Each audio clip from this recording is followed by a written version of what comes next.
एक श्याम नाम का आदमी था। घर की हालत ठीक नहीं थी, इसीलिए वह बाहर देश मजदूरी करने चला गया। वहाँ वह दिन रात मेहनत करता और हर महीने अपनी बूढ़ी माँ को कुछ पैसे भेजता। श्याम की माँ बेहद नेक दिल थी। वह पैसों में से अपने लिए बस जरूरत भर रखती और बाकी पैसे गरीब अनाथ आश्रम के बच्चों को खाना खिलाने और उनकी देखभाल में खर्च कर देती। उसे लगता था कि मेरे बेटे की कमाई अगर किसी भूखे बच्चे का पेट भर दे तो यही सबसे बड़ी नेकी है। कई सालों बाद जब श्याम अपने गांव लौटा तो उसने माँ से पूछा, माँ, इतने सालों में जो पैसे मैंने तुम्हें भेजे वो कहाँ हैं? माँ ने मुस्कुराकर कहा, बेटा, वो सब मैंने भगवान को दे दिए। श्याम चौंक गया। तो क्या भगवान वो पैसे मुझे वापस देंगे? माँ बोली, हाँ बेटा, अगर तुम भगवान को ढूंढ लोगे तो वे तुम्हें सब लौटाएंगे, 2 गुना लौट आएगा। श्याम सचमुच भगवान को खोजने चल पड़ा। कई दिनों की यात्रा के बाद वह एक जंगल से गुजर रहा था। तभी एक कमजोर घोड़ा उसके पास आया और बोला, हे इंसान, कहाँ जा रहे हो? श्याम ने कहा, मैं भगवान को ढूंढने जा रहा हूँ। घोड़ा बोला, जब भगवान मिले तो उनसे पूछना, रात होते ही मुझे एक अजीब आवाज डराती है और मैं कमजोर क्यों पड़ जाता हूँ। श्याम ने वादा किया और आगे बढ़ गया। थोड़ी दूर जाकर वह एक सूखे पेड़ के नीचे बैठा ही था कि पेड़ ने आवाज लगाई, ए इंसान, कहाँ जा रहे हो? श्याम ने बताया कि वह भगवान को ढूंढ रहा है। पेड़ ने कहा,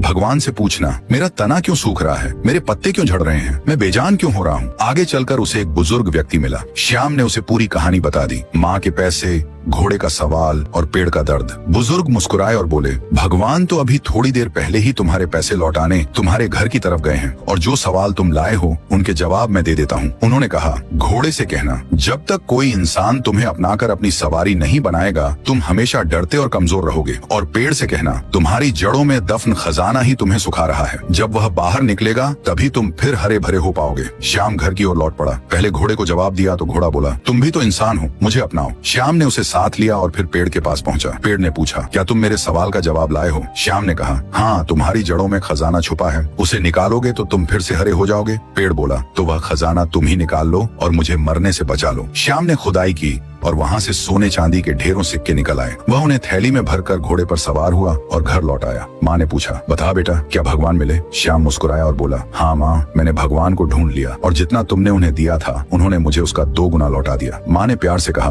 बेटा, भगवान कभी दूर नहीं होते। जहाँ अनाथ बच्चे खाना खाते हैं और जहाँ किसी की भलाई होती है वहीं भगवान रहते हैं। दोस्तों, अगर आपको ये कथा अच्छी लगी हो तो कमेंट में जय श्री कृष्ण जरूर लिखें।